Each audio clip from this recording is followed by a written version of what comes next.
好，Hello，大家好，咁歡迎嚟到我哋呢個 StashAway 嘅StashAway 101解鎖智能投資。咁今次又係一次嘅 webinar 啦，咁我哋就會有3個 session 嘅，咁其實內容都一樣，不過就用唔同嘅 language 同大家講。咁今日呢個 StashAway 101嘅解鎖智能投資咧，其實就係為大家去介紹一下 StashAway 嘅平台啦，同埋介紹一下我哋嘅平台上面嘅智能投資嘅一啲嘅組合。咁最後咧就會有個App 上面嘅演示嘅。咁首先事不宜遲，咁我哋就 start 我哋今次嘅 webinar 啦。好，少少免責聲明先。咁我介紹下我自己啦。咁我係 StashAway 嘅 Angel，咁我係 StashAway 嘅理財顧問嚟嘅。咁亦都係今次為大家去介紹一下 StashAway 嘅。咁我喺 StashAway 嘅 day to day 咧，咁其實就係簡單嚟講，就係同客人啦去做一啲基本嘅溝通，咁了解下你哋各人喺 StashAway 嘅投資目標同埋即係一啲投資取向等等啦。咁然之後咧，除咗喺 App 上面大家可以得到一啲投資嘅建議之外啦，咁其實都俾大家知道，其實 StashAway 咧，我哋亦都有真人嘅 advisor 可以同大家去溝通，了解你哋嘅目標需要，然之後為你哋去揀選更加好、更加適合嘅投資組合嘅。係啦，咁StashAway 啦，咁頭先都少少介紹咗啦。咁其實我哋係一個 hybrid 嘅平台嚟嘅，咁我哋係亞洲嘅領先嘅智能投資平台。咁基本上其實大家喺個 App 上面去開始去開戶口啦，同埋去睇我哋嘅投資組合之餘啦，其實嗰時已經有少少嘅投資嘅意見啦。咁同時間咧，我哋亦都係 hybrid 嘅 mode 嘅，咁亦都會係有真人嘅 advisor 同埋真人嘅 CS 為大家去服務嘅。咁我哋就希望為個人投資者提供一個個人化嘅精選投資同埋現金管理組合嘅產品，俾大家去分散各人嘅投資啦，咁令到你哋嘅投資變得簡單，同埋係最緊要就係高成本效益，為大家咧去實現一個長線嘅財富增長嘅。係啦，咁大家見到其實曾俊華先生啦，咁就係我哋 StashAway 嘅顧問委員會成員，咁係我哋 advisor 嚟嘅。咁你都見到佢為我哋係做咗一啲嘅sharing 咁樣樣啦。好，係啦，咁 StashAway 咧，其實我哋就已經有10年歷史㗎啦。咁自2016年以嚟咧，我哋 StashAway 咧係喺5個嘅亞太市場入邊啦，已經係有牌照同埋全面營運嘅一個智能投資平台嚟嘅。咁我哋就2016年喺新加坡 start 啦，咁然之後咧，我哋就 expand 咗去5個地區，咁就包括香港、泰國、馬來西亞、杜拜。咁喺呢10年間，我哋成間公司咧，其實都發展得好快嘅。咁活躍客戶就已經超過10萬名啦。咁我哋管理嘅資產亦都係已經達到數十億美元。咁我哋近年咧，其實都攞咗好多唔同關於 FinTech 啦，同埋係 Wealth Management，即係財富管理嘅獎項。咁就包括 CNBC、Financial Times 同埋 World Economics Forum 嘅獎項嚟嘅。咁我哋 StashAway 咧，我覺得比較一個重點啦，同埋對大家嚟講比較吸引嘅一個點咧，就係喺我哋平台上面，其實已經可以有好多頂尖嘅金融機構同我哋合作。咁喺我哋平台上咧，可以買到一啲非常之優質嘅投資組合同埋投資產品等等嘅。咁啊，包括以下呢啲啦，Amundi、BlackRock、Citi 等DWS 等等。咁好多人就會問啦，喺 StashAway 投資，咁好啦，我知道你係一個智能投資嘅平台，咁我受唔受嗰啲銀行嘅存款保障委員會嘅保護啊？咁樣樣。咁因為 StashAway 我哋係受 SFC 監管嘅，所以即係喺合法律嘅角度嚟講咧，我哋必須要將我哋嘅公司嘅資金同客戶嘅營運公司營運資金同埋客戶投資嘅錢咧，完全分開嘅。咁所以咧，所以就係代表咧，客人嘅錢咧係已經係好安全咁樣存放喺我哋嘅 partner bank 入邊。咁我哋就用 Citibank 同埋 HSBC 作為我哋嘅信託銀行，咁我哋客人嘅錢咧就擺咗喺嗰度。咁簡單嚟講就係假設 StashAway 有啲喺營運上有啲咩唔一樣啊，或者係頂咗手賣咗俾人啊，都唔會影響大家喺 StashAway 投資嘅資金嘅。咁呢個就可以大家放心呢個資金嘅安全性。係啦，咁除咗我哋頭先所講啦，我哋喺唔同嘅界別啦，都攞咗好多唔同嘅獎項之餘咧，咁其實你會見到我哋其實近幾年咧都好多喺唔同嘅媒體啦，包括電子媒體、紙本嘅媒體，咁我哋都有 presence 嘅。咁我哋嘅 CIO 啦，我哋嘅首席嘅投資顧問咧，咁其實佢都會喺唔同嘅地方啦，包括 Bloomberg 啦，或者係唔同嘅媒體上面咧，其實都接受採訪去 share 我哋 StashAway 嘅house view 嘅。咁所以大家咧喺呢啲咁嘅媒體上面咧，其實都可以睇到我哋蹤跡，亦都可以 follow 我哋嘅動向嘅。係啦，咁智能投資啦，其實對於大家嚟講，智能投資係咩咧？咁我覺得其實智能投資嚟講，首先講一講投資啦。其實投資其實係一個本應咧，其實應該算係一個好簡單嘅事。咁其實只不過係咧，就係將我哋嘅有嘅錢啦，重新去分配，重新去管理，將佢擺喺唔同嘅資產上面嘅。咁可能坊間咧網上啦，或者係媒體上啦，其實有好多嘅news 啊，或者有啲social media post 咧，大家會覺得哇，投資好似好複雜喎，又要一時追呢個，一時追嗰個。咁但係其實我哋 StashAway 就想同大家講，其實投資或者財富管理其實係非常之簡單，可以好簡單咁樣做嘅。咁我首先啦，我哋就希望咧用令到投資係化繁為簡嘅。咁大家喺我哋嘅 App 上面咧，一鍵即係撳幾個掣咧，其實就可以自動投資全球 ETF 組合。咁喺 App 上面其實好簡單就註冊到㗎啦，10分鐘左右，咁就係唔需要親身上嚟見面去註冊嘅。咁喺 App 上面咧就可以完成你哋嘅註冊啦，同埋可以睇到我哋嘅投資嘅組合嘅一啲嘅資訊嘅。咁緊要嘅嘢咧就係我哋都有一個真人嘅客服團隊去隨時支援啦。咁所以一方面我哋智能，但係其實都仲會有個 human touch 喺度嘅，俾大家有個放心。咁第二啦，就係我哋係專業管理嘅。咁我哋 StashAway 獨家研發咗一個智能投資框架，咁陣間會同大家講多少少我哋呢個投資嘅理念嘅。咁最主要咧，其實我哋 StashAway 係希望為大家去配置一個機構級嘅資產配置策略。咁即係代表就係，即使我哋係散戶，我哋係個人投資者，亦都可以得到機構級嘅一啲嘅insights，一啲嘅投資嘅技巧啊，投資嘅策略等等嘅。咁第三啦，就係客戶信賴。咁頭先都講過啦，我哋其實 StashAway 呢10年間其實成長得好快，亦都係成個集團亦都管理超過10億嘅美元嘅資產，咁亦都係業務係遍佈成個亞洲等等嘅。咁好多人都會問我啦，Angel 我想喺 StashAway 度投資，係咪好高門檻？要幾多錢？咁首先咧，其實我哋係希望為大家去做一個簡單亦都係低門檻嘅一個投資啦。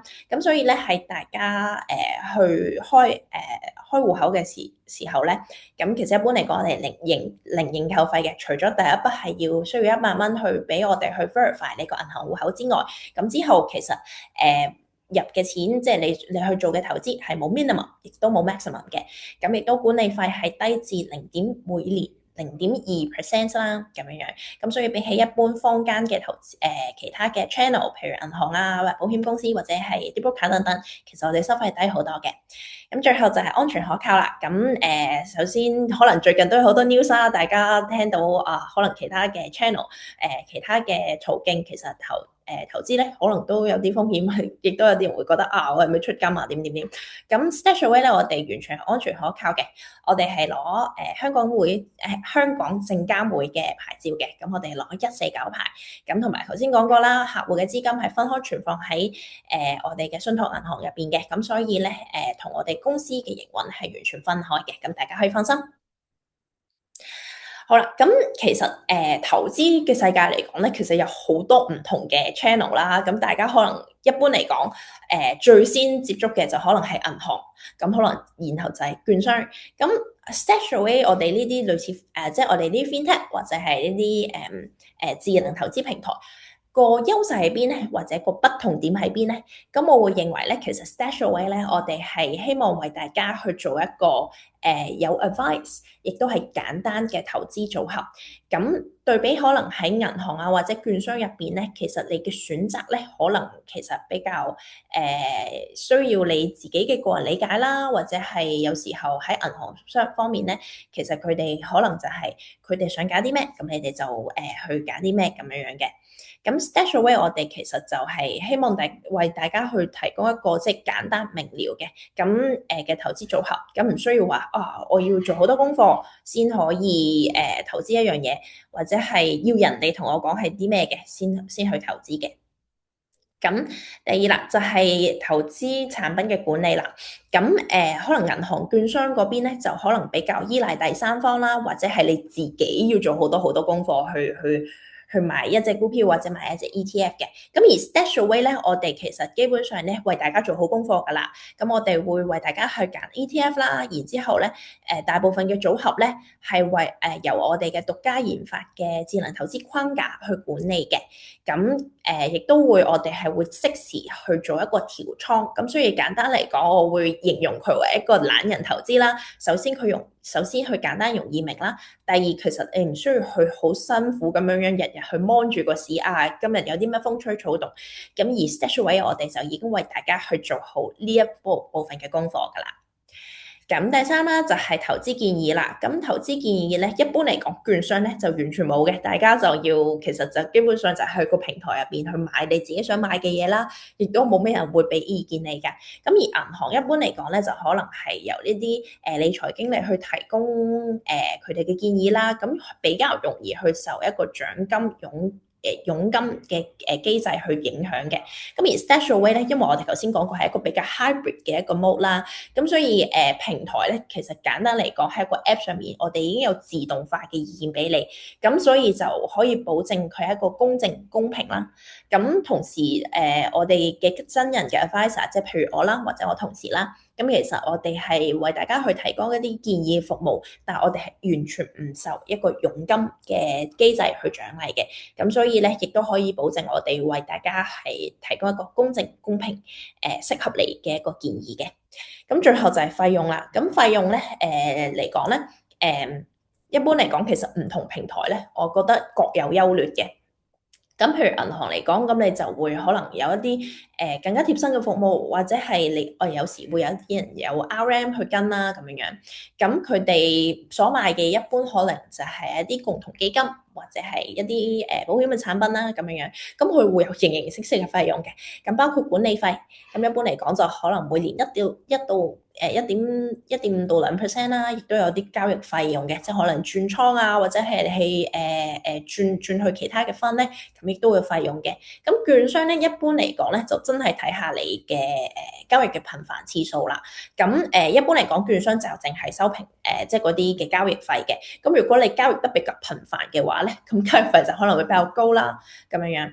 咁而我哋 StashAway 咧就希望係做到兩者平衡嘅。咁我哋其實就係收一個單一嘅管理費，咁就 based on 你投資嘅，based on 你投資嘅金額，咁我哋就會收一個管理費，咁就start 就由0.2%到0.8%，咁就清晰透明，就唔會有太多好複雜嘅一啲收費嘅。係啦，咁我就接落嚟咧，我就為大家介紹一下 StashAway 嘅投資嘅組合啦。係啦，咁 StashAway 我哋嘅投資組合咧，其實就非常之分散化嘅。咁就包括從最左邊，亦都係相對嚟講比較低風險嘅一啲嘅投資組合，就由現金管理到去最右邊，就相對嚟講可能比較進取少少嘅一啲投資嘅另類投資。咁我逐個同大家講，係啦。咁現金管理啦，咁我哋就係有一個叫做洪金寶 Cash Yield 嘅組合。咁佢就投資係一個超級短期嘅美國債券咁樣，咁就令到3個月嘅短期美國債券，咁佢嘅最新嘅收益率咧就大約3.7% 咁樣。咁其實現金管理產品咧，我就一般形容佢為一個比較高息嘅活期咁樣啦，因為佢嘅首先佢比較高流動性，咁你冇話好似定期咁樣要 lock up，你要1個月、3個月等等嘅，咁而佢個息口咧就會比較好過你就咁擺銀行就其實冇乜息啦咁樣。咁到中間啦，就係一個核心多元資產嘅管理多元資產嘅配置，咁同埋衛星嘅配置。咁如果大家上次都有嚟過我其他 webinar 嘅話，咁我之前都有同大家去介紹過核心同衛星嘅配置。咁為大家透露少少啦。咁其實一般嚟講，我哋做財富管理，我哋去建議財富管理嘅話咧，其實我哋就比較建議大家去做一個核心同衛星嘅配置。譬如我哋有一筆閒置嘅資金，或者我哋每個月都會出糧咁樣，想去做一啲投資或者想去儲錢嘅，咁我哋會建議咧就係大約你嘅閒置資金7成到8成左右擺落一個核心嘅多元資產配置。咁點解核心咧？核心咁當然就係要需要大 part 一啲啦。咁同時我哋希望佢比較係分散化嘅，佢可以跟住個經濟增長走，而唔係可能單一嘅行業嘅news 或者係單一嘅市場嘅動向去帶領成個我哋比較核心嘅即係我哋嘅核心我哋嘅身家嘅核心去影響嘅，咁就係簡單跟住經濟增長就 OK 㗎啦。咁而衛星配置咧，我哋就會建議可能20到30% 嘅資金啦，咁就擺落去衛星度。咁衛星咧其實就係相對嚟講佢個風險會高少少，咁但係咧你就可以投資落一啲你比較喜歡或者你覺得有更加高增長嘅一啲嘅板塊或者行業上面嘅。係啦，咁核心呢個啦，我哋就會有一個叫做風險自選投資組合，咁就為大家去量身定做嘅，咁就係根據每一位客人啦，每一位投資者，你哋自己所選擇嘅風險指數，咁然之後我哋會為你配置相應嘅 ETF。跟住相應嘅allocation， 相應嘅 percentage 喺唔同嘅 ETF 上面嘅。咁我哋呢邊咧就有呢個 Powered by StashAway 同埋 Powered by BlackRock 兩款嘅一個核心嘅多元資產配置。咁亦都有一個就係 for 一啲比較喜歡 green 或者 ESG 嘅投資嘅投資者啦。咁我哋會有一個社會責任嘅投資組合嘅，係啦。咁呢個核心嘅多元資產配置，咁好似頭先所講啦，就比較 focus 喺一個成個宏觀經濟嘅增長上面嘅，係啦。咁所以相對嚟講，佢嘅風險會比衛星配置低少少嘅。咁而衛星配置呢度咧，我哋就包括有一個未來投資組合啦，同埋一個知識係自主組合。咁未來投資組合就係我哋揀咗4個，我哋認為喺未來有爆發式增長嘅板塊，咁就包括科技啦，呢個消費科技啦，呢個健康板塊啦，同埋最後就係綠色嘅板塊嘅，係啦。咁至於呢個知識係自主組合咧，其實就俾大家好簡單咁樣去自己 DIY， 自己去揀你比較喜歡嘅板塊，或者係比較喜歡嘅行業，去砌你自己嘅一個衛星組合咁樣。咁而最後啦，咁就係一個另類投資啦。咁另類投資咧，呢個就係開放俾專業投資者嘅。咁專業投資者就係需要係根據呢個證監會要求啦，去 show 到大家有800萬港紙嘅流動資金或者流動資產咁樣，咁就可以去投入呢啲嘅另類資產入邊。咁另類資產嘅貨架上面咧，我哋就包括有私募信貸、私募股權、私募基建、對沖基金同埋私募獨角獸。咁呢啲都係比較另類或者係比較獨特嘅一啲嘅投資嘅機會咁樣嘅，係啦。好，咁頭先都有簡單講過啦，現金管理組合啦，咁就係 US Dollar Cash Yield，咁我哋依家就做緊大約有3.7厘嘅年化收益率。咁提翻少少啦，咁因為呢個 US Dollar Cash Yield，咁佢係投資喺美國嘅短期國債，咁所以咧佢亦都會跟住個美聯儲息走嘅。咁所以其實佢呢個息率即係3.7咧嘅，有時會有高有低嘅咁樣樣。咁但係可能今年嚟講，美聯儲都未會係即係加快呢個減息嘅步伐，咁所以我哋 expect 都可能係3.5到3.7左右嘅，咁亦都係受美聯儲嘅息口走啦。咁呢個係啦，咁佢嘅重點咧就係風險極低啦，亦都冇同投資門檻同埋鎖定期嘅，咁所以 for 大家可能有啲閒置資金，又未諗住我要點樣去擺落一個投資市場度，咁其實呢個一般嚟講，我哋就會係形容佢為一個 parking fund，即係將大家嘅閒置資金擺住喺度，賺少少息咁樣嘅。係啦，咁第二度啦，咁就想講到呢個就係呢個風險自選嘅投資組合啦。咁我哋頭先講過嗰個核心嘅投資組合咧，我哋嘅投資理念咧，其實就係想為大家去提供一個機構投資者級別嘅一個資產配置。咁一般嚟講咧，因為其實我哋機構級別嘅投資者咧，佢哋比較 focus 喺一個資產配置上面嘅。咁資產配置咧，其實係為我哋成個嘅投資組合咧 generate 嘅 return 咧，佢佔嘅百分比咧，其實係80到95% 嘅。咁所以一般嚟講，其實點解就係大戶其實就會比較去focus 喺或者比較中意去做資產配置 instead of 淨係揀股啦咁樣。咁而呢個 general 即係風險自選投資組合啦，其實我哋就係想為大家去提供一個長線同埋低成本嘅被動投資。咁大家咧我哋就會為大家去揀一啲交易所買賣基金，然之後去揀選每一個板塊佢相對應嘅一個最好嘅一個 ETF， 然之後大家就可以好簡單咁樣用一個平均成本法咁樣去為儲錢啦，去投入個市場入邊嘅。係啦，咁呢個 General Investing 風險自選投資組合其實就係大家去揀選自己嘅風險嘅水平，然之後就會揀翻一個相對應你自己適合嘅風險水平啦，跟住我哋就會為你配置一個 ETF 組合嚟嘅。咁就算係一個相對嚟講比較長線少少嘅投資啦咁樣樣。咁喺我哋呢邊咧有一係就係 StashAway 或者係 BlackRock 嘅專業團隊去管理嘅一個投資組合嚟嘅。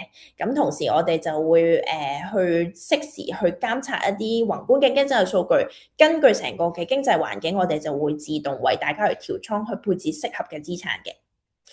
係啦，咁就嚟到我哋呢個智能投資系統啦。咁我哋咧其實就去將我哋嘅宏觀嘅經濟數據擺落我哋嘅 algorithm 度，跟住然之後咧去 detect 我哋依家經濟其實究竟處於咩嘅環境。咁大家可以想象，其實經濟環境好似季節咁樣，佢有春夏秋冬嘅。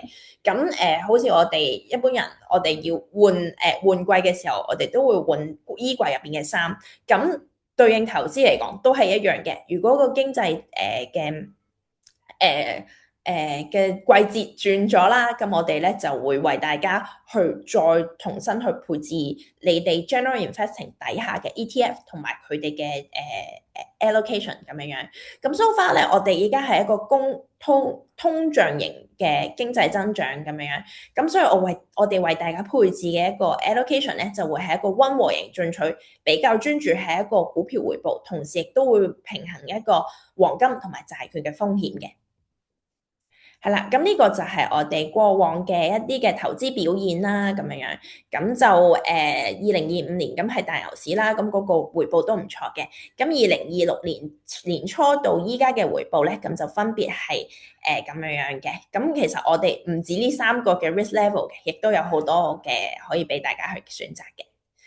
係啦，咁最後咧就想同大家去介紹下我哋有個叫做 StashAway Reserve 嘅一個獨特嘅服務啦。咁其實就係只要大家喺 StashAway 投資滿港幣嘅100萬蚊，咁樣就可以成為 Reserve 客戶啦。咁成為 Reserve 客戶之後咧，其實大家就可以得到一個個人化嘅理財顧問啦。咁其實咧就會由我哋證監會持牌嘅顧問咧，為大家去貼身服務嘅。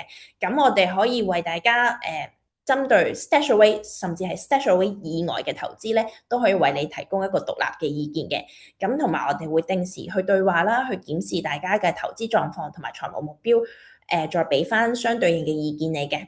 咁另外一邊咧，其實如果StashAway Reserve 嘅客戶，如果你都係一個 professional investor， 一個專業投資者嘅話咧，咁同時咧亦都可以去以一個比較低嘅門檻咧，去買到喺我哋平台上嘅一啲另類投資嘅資產嘅。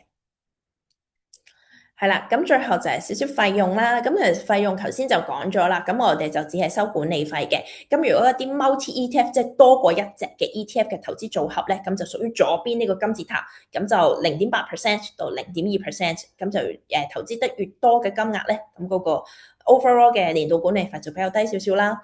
咁如果係單個嘅 ETF 嘅話，咁就0.3%。咁至於私募市場投資就0.5到0.75% 不等。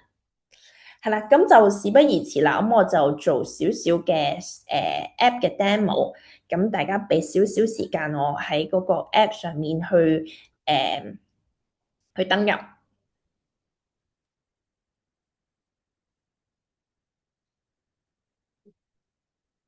係啦，咁如果大家同時有啲咩問題咧，咁其實就歡迎可以去我哋Zoom 下面嘅 Q&A box，咁就可以問到問題嘅。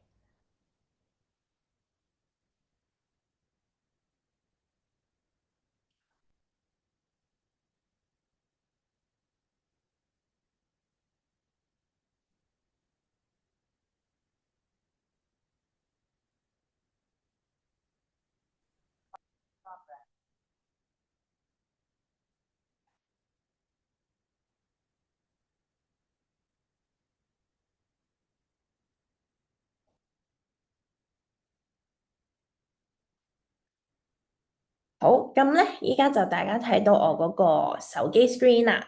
咁其實咧就好簡單嘅啫，我哋嘅 StashAway app 咧，咁其實就非常之簡單易用嘅，我可以形容為。咁大家可以見到啦，咁其實呢個就係我哋嘅 demo app。咁其實大家見到呢度咧，其實我哋嘅主要嘅 function 係下面呢5排掣嘅。咁首頁咧就會 show 到俾大家睇，你依家投資緊嘅投資組合，或者你開咗但係未開始投資嘅組合嘅。咁譬如呢度大家見到一個 General Investing 呢個咧，就係我哋已經開咗，亦都係投資緊嘅投資組合啦。咁而下面全部0蚊0蚊呢啲就係我開咗但係未開始投資嘅組合嚟嘅。咁大家見到上面呢度有個線形圖啦，咁其實就係從你開始投資到依家佢嘅一個回報係幾多咁樣樣。咁呢個 demo account 大家就可以即係作參考就 OK 噶啦，係啦。咁就咁然之後咧。呢度就係比較簡單啦，就係俾大家去睇嘢嘅啫。咁到你哋就話啊，如果我想了解下啊，我有啲咩嘅投資嘅option 可以去揀咧？咁大家就係嚟到下面呢5排，就係中間呢個投資4個格呢個投資，好，撳落去。咁然之後咧，呢度就係大家就可以見到我頭先為大家去介紹嘅唔同嘅投資嘅選擇啦。咁包括核心投資、現金管理、私募市場、自行管理、未來投資同埋對沖基金等等嘅。咁今日我就會重點講現金管理啦，同埋呢個核心投資嘅，係啦。咁現金管理啦，就係頭先所講嘅 HeadShield 紅金寶3.7厘咁樣樣，咁就好簡單嘅啫，撳落去。咁然之後我哋就會有相對應嘅少少嘅一啲嘅簡介俾大家啦。咁然之後大家睇完之後了解更多。咁然之後咧就會大家就見到我嘅 allocation 就會建議係呢個100% 嘅0到3個月美國國債，跟住過去嘅回報係啦。咁其實好簡單嘅啫，咁呢度大家可以撳繼續就 OK 噶啦。咁大家咧呢度可以為自己去個組合命名嘅，咁就有時即係可能係現金或者係總之你中意改啲咩名都得嘅。咁有時有啲客就問我係咪淨係只可以開一個紅金寶，定係我可以開幾個㗎？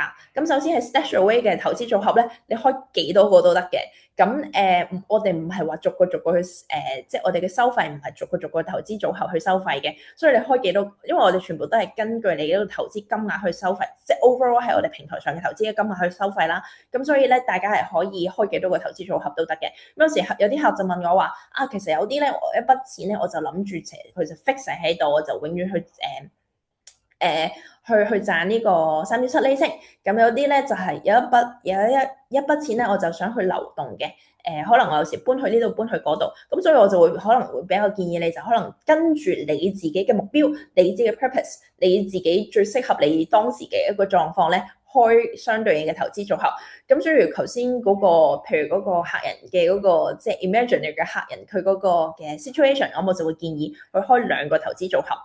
2個嘅紅金寶，跟住然之後相對應為你自己個投資組合命名，咁可能就會有一個就可能係一個 temporary 咁樣啦。咁我就舉個例子嘅啫。翻去OK 係啦。咁其實咁就 OK 噶啦。咁就創建投資組合，咁你就會喺你個首頁嗰度啦，就會見到嗰個投資組合出現咗嘅。咁到你如果你想即刻入金又得，遲下入金又得嘅，咁我就依家唔即刻入金住，俾大家睇下遲下入金係點樣做嘅。係啦，咁同時間我就為大家介紹下呢個核心投資啦。咁核心投資咧，我用 Powered by StashAway 呢個去舉例。咁然之後就少少嘅information 啦。咁一般嚟講，好多人就會話啊，我其實應該揀咩風險咧？其實我係咩風險咧？咁大家見到上面呢個呢個線啦，同埋有個波波喺上面嘅。咁呢個 demo account 咧，其實佢就開晒所有風險嘅。但係有時如果你開翻你自己個 account 咧，你就會見到有一橛係綠色，有一橛係黃色咁樣嘅。咁一般嚟講，我哋就係喺你開戶嘅時候，我哋其實會問你少少問題嘅，去了解你嘅財政狀況啦，同埋你嘅財務目標等等嘅。咁其實喺嗰刻咧，我哋大約已經問咗你咁多問題，已經知道咗你嗰個 risk level 係點樣㗎啦。咁所以咧，我哋就會有一橛綠色嘅，就係適合你嘅風險水平嘅 range 啦。而黃色嗰橛咧就係你可能有少少高 over 啦，呢一段嘅risk level 嘅 range 咧就唔適合你嘅。咁所以大家可以開翻自己個 app 去睇一睇，你其實屬於邊一類型嘅風險嘅水平咁樣樣。好啦，咁到你想揀投資組合啦，咁就喺呢個線嗰度撳住嗰個波波，可以拉嚟拉去嘅，向左向右拉。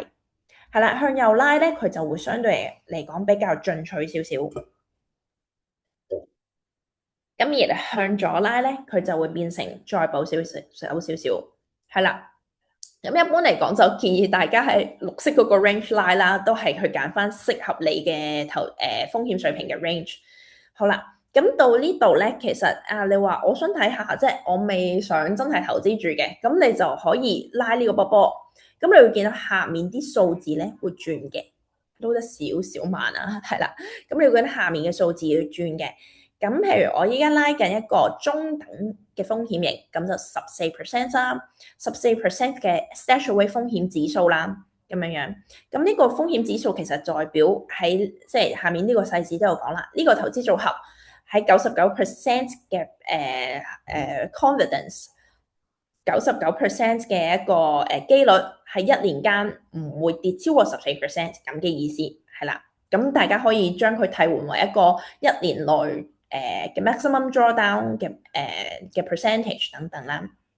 係啦，咁呢度咧就見到佢過往1年、過往5年同埋自起始之起嘅一個 average 嘅回報。咁大家見到過往1年好好啦咁樣樣，咁我就建議大家，如果你真係去選擇一個投資組合，就最好睇翻呢個自起始之日起嘅一個回報，咁就代表其實呢個投資組合佢經歷完牛市、熊市咁8年嘅歷史啦，咁其實佢每年 average 嚟講平均嘅回報係點樣樣？咁呢個會比較一個 fair 一個 benchmark 嚟嘅。好啦，咁呢個14% 嘅風險指數嘅投資組合，咁就6.3嘅每年嘅平均回報啦。咁睇下大家 OK，我中唔中意呢個咁樣樣？咁或者你想睇下呢個都麻麻地，又想好少少嘅，咁你就可以向右拉，咁就可以睇下下面一個嘅過往嘅回報嘅 percentage 係點樣樣啦。咁都係聲明一句，就係過往回報並不代表將來嘅回報嘅。咁大家投資嘅時候要做翻自己嘅決定咁樣樣。好啦，咁譬如我覺得呢個都 OK，我都感興趣嘅，拉落去睇。咁其實呢度咧，我哋就會有個 portfolio breakdown 嘅。咁大家見到其實我哋就分咗大類啦，股票、債券同埋其他同埋現金等價物嘅一啲嘅 percentage 嘅。咁所以其實當我哋嘅風險指數或者我哋嘅 aggressiveness 再 aggressive 少少咧，我哋喺股票嘅 percentage 會比較高少少嘅。咁大家如果再想睇到其實佢 break down 落去，其實我仲投資緊啲咩㗎？股票入邊，咁大家可以撳50%隔離呢個下箭嘴，咁就爆開呢一堆。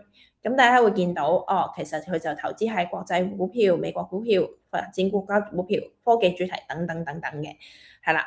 咁呢度就其實有再仔細少少嘅 breakdown 啦。咁如果大家再感興趣，其實嗰隻 ETF 係咩咧？咁就撳到落去嗰個嘅10 asset class，譬如國際股票呢度，咁呢度就會有嗰個 ETF 喺度噶啦。咁大家可以睇翻，係啦。咁亦都大家可以睇到嗰個地區嘅 percentage 嗰個嘅分佈啦，咁樣樣。咁大家如果睇完之後，我覺得冇乜問題，咁其實就可以繼續啦。咁然之後都係為自己個投資組合命名啦，係啦。咁我就開一個 test，好。咁就嚟到我哋嘅演示嘅最後一 part 啦，係啦。咁如果大家都係話我開咗投資組合啦，咁我睇完之後，可能諗完之後，我就覺得我開始要開始入金啦，咁樣想試下。咁我舉個例子，頭先呢個 test 呢個啦，咁你就可以去翻 home page，揀翻你新建嘅投資組合，撳落去。係啦，然之後咧，你就會見到啲概覽咁樣樣啦。下面呢度綠色呢個就係存入資金。咁然之後咧，你就會見到一個叫做入金計劃嘅。入金計劃呢樣嘢咧，其實咧就幫我哋去知道你諗住幾時擺錢入嚟。咁然之後咧，我哋就可以 match 到你喺銀行戶口 send 過嚟嘅錢，跟住就可以 match 到噶。咁然之後就幫我哋去幫大家去 match 翻做翻嗰個相對應嘅投資。咁你大家見到呢度有一次性入金啦，同埋每月入金嘅。咁一次性入金就顧名思義，淨係一次啦。咁如果你話我每個月都要入金，即係我不定時入金嘅，咁你每一次入金之前就要入翻呢個一次性入金啦。咁一般嚟講就比較建議大家做一個平均成本法啊嘛。咁所以我哋會建議大家，即係如果你係做一個自律嘅，每個月好似出完糧之後必須要去做投資嘅，咁就會用呢個每月入金。咁我哋撳入嚟。係啦，咁呢度咧就係 for 我哋去揀翻相對應嘅 allocation， 係啦，即係我哋每個月想入幾多錢入嚟咁樣樣。咁呢個 test 啦，我哋啱啱開始呢個 general investing 嘅投資組合，咁我哋就揀翻譬如我每個月想入5000蚊港紙咁樣樣。咁呢度咧就會for 我哋去了解翻，每個月我哋就 expect 你會喺你個銀行戶口嗰度匯錢過嚟5000蚊咁樣，就開始去做一個投資嘅 instruction， 係啦。咁大家會見到一個warning 啦，或者係pop up 啦，就話如果第一次入金嘅話咧，就最少轉賬1萬蚊港紙或者1300嘅美金作為一個我哋驗證你嘅銀行帳戶嘅。咁可能呢個 demo account 佢就認唔到我啦，咁就做一個少少調整。咁但係 anyway，其實當大家去做咗一個第一次入金之後咧，其實你嘅每月入金就可以做翻相對應嘅，即係你自己 design 嘅 amount 就 OK 㗎啦。咁如果你第一次入金嘅話，一定要 fulfill 嗰個1萬蚊嘅話，咁你就用一個一次性入金去做就 OK 㗎啦。咁然之後呢度就係我哋StashAway 嘅收款銀行嘅資料啦。咁簡單嚟講，其實就好似大家好似交稅或者係交保險費咁樣樣，去翻你自己嘅銀行戶口嗰度，跟住去 set up 個 payee，然之後轉錢過嚟就 OK 㗎啦。係啦，咁呢度就完成咗今日嘅一個app demo 啦。咁最後我就會覺得 app 上面一個最好用嘅 function 咧，就係大家見到呢度，我喐緊呢個 WhatsApp icon，咁呢個 WhatsApp icon 就直接去聯繫到我哋嘅真人客服嘅，咁就可以直接 WhatsApp 到我哋嘅同事啦。咁如果喺 app 上面有任何問題，想了解多啲我哋成個嘅服務產品嘅話，其實都可以透過呢個 WhatsApp 嘅 channel 同我哋去聯繫溝通嘅。好，咁然之後咧，我哋就翻嚟呢個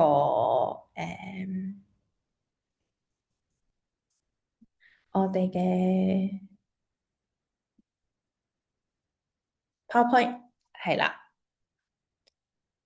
OK，咁其實就完結㗎啦，今日嘅所有嘅內容，咁就嚟到呢個最後嘅 Q&A 環節啦，睇下大家有冇啲咩問題，咁就歡迎直接喺嗰個 Zoom 個下面有個 Q&A box 嗰度直接打，咁有問題嘅話我就會即刻回答嘅，咁歡迎大家即係俾一個鼓勵大家啦，其實就可以直接 scan 呢個 QR code 去 download 我哋嘅 app，咁嚟 either Google Play 或者係 App Store 入邊直接 search StashAway，跟住去 download 我哋嘅 app，其實就可以開始去試驗下，開始去玩下我哋嘅 app，跟住去睇下相對應我哋有啲咩嘅投資組合，或者係大家可以 explore 多啲嘅，係啦。咁完咗之後咧，我哋今日就會有我哋就會 send 翻嗰個 YouTube 嘅 recording 俾大家啦，咁大家可以重溫翻嘅。係啦，我見到有一個 question。For better communications on StashAway, I like to suggest an immediate email notification for each cash on incoming。OK，有位朋友佢就話建議我哋 StashAway 可以即係當佢入金之後啦，咁就可以有個 email notification，就俾佢知道其實我哋已經 process 緊嗰個錢啦，咁樣樣process 緊佢嘅入金。OK，咁多謝呢位朋友嘅意見啦。咁我覺得非常非常多謝你嘅feedback 嘅。咁其實我哋依家做緊即係嗰個入金啦，即係你用緊 StashAway 之後，你開始入金咧，其實我哋一日後咧，其實或者 within the day 啦，即係同一日啦，其實我哋都會 send 翻個 email 同你講話 we have received the fund，即係我哋已經收到你嘅 deposit 啦，跟住然之後就會喺下一個工作天，即係2-3個工作天後就已經就會完全完成你嘅嗰個投資嘅指令嘅。咁所以呢位朋友都可以留意翻我哋嗰個即係最新嘅 app 嘅動向啦。如果你最近開始試下入金咧，你就會見到嗰個分別喺度啦。我哋已經開始改變咗啦。咁多謝你嘅建議嘅。係啦，咁可能講少少關於入金或者投資上面嘅問題啦，即係即係喺個 app 上面做投資嘅問題。咁我哋其實成個平台嚟講咧，因為係一個資產管理嘅平台啦，咁所以咧同一般券商唔一樣嘅。一般券商咧你可以做 intraday 嘅買賣嘅，即係你可以即時入金就即時買到相對應嘅 ETF 或者股票等等。咁但係 StashAway 呢邊咧，大家會 expect 咧，可能係需要2-3個工作天，我哋先可以完全將你投資嘅錢投入到相對應嘅 ETF 上面嘅。咁所以呢個就係大家需要去了解到嘅一樣嘢嚟嘅，就冇即日即時嘅一個 liquidity 嘅，係啦。咁但係無論如何，你哋入金或者出金咧，其實一般嚟講，我哋每一個 action 咧，即係你入金就2-3個工作天啦，出金都係2-3個工作天嘅，咁就咁就其實相對型個流動性都相對型比較大嘅。咁頭先所講嘅所有嘅投資組合啦，即係包括現金管理個 cash yield 啦，general investing 嘅呢個風險自選投資啦，到呢個衛星嘅投資，即係包括未來投資同埋一個自選組合咧，全部咧都冇 lock up 嘅。咁所以大家就係可以即係自由出入或者自由調倉嘅，係啦咁樣樣。咁所以就大約係咁啦。咁至於最後嗰個另類投資咧，佢相對應因為有少少投資門檻。咁點解有投資門檻咧？就係因為呢啲另類投資佢嘅流動性相對比較低少少。咁一般嚟講就係即係可能係有啲就係會有1年嘅 lock up 啦，有啲咧就會係每個月嘅流動性嘅。咁所以另類投資就大家去留意翻啦。咁所以我諗即係雖然冇乜太多人問問題啦，咁我都為大家去解答一啲我覺得比較常見嘅問題。咁就今日就大約係咁樣啦。咁亦都 overrun 咗少少，唔好意思啊。咁稍後我就會 send 翻一個 YouTube recording 俾大家。咁如果大家想了解多啲 StashAway 嘅，或者想約一個 call 嘅，歡迎去覆返我嗰個 email，咁就可以為你大解答啦，或者我哋可以約個時間去有一個 call 嘅。咁之後我哋就有機會再見啦。Thank you，拜拜。